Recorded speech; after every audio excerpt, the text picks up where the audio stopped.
আমি কোনো গুন্ডা বদমাশের মেলা করি নাই, করতে চাইলে করতে পারতাম। গুন্ডা আনতে চাইলে গুন্ডা আনা যায়, অসুবিধা হয় না। আমি ভদ্রলোক নিয়ে এসছি, ভদ্রলোক আসবেন, কমিশনে শুনানি করবেন, রায় হবে, যেটা রায় হয় হবে।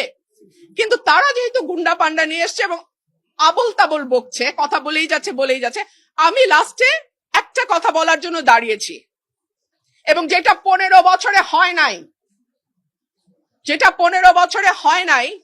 সেটা আজকে হয়েছে। অলমোস্ট আমার গায়ে ধাক্কা দিয়ে আমাকে ফেলে দেওয়ার চেষ্টা হয়েছে। যেই বিএনপির নেতা কর্মীদের জন্য গত 15 বছর লড়াই করলাম, তারা আমাকে এখন ধাক্কা দেয়। তো ঠিক আছে, ধাক্কার বদলে তো ধাক্কা আসবেই, তাই না? সেটাই হয়েছে।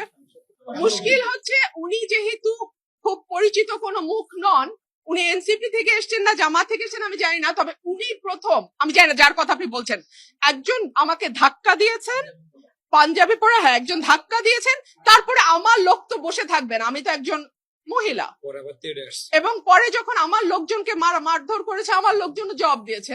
সিম্পল।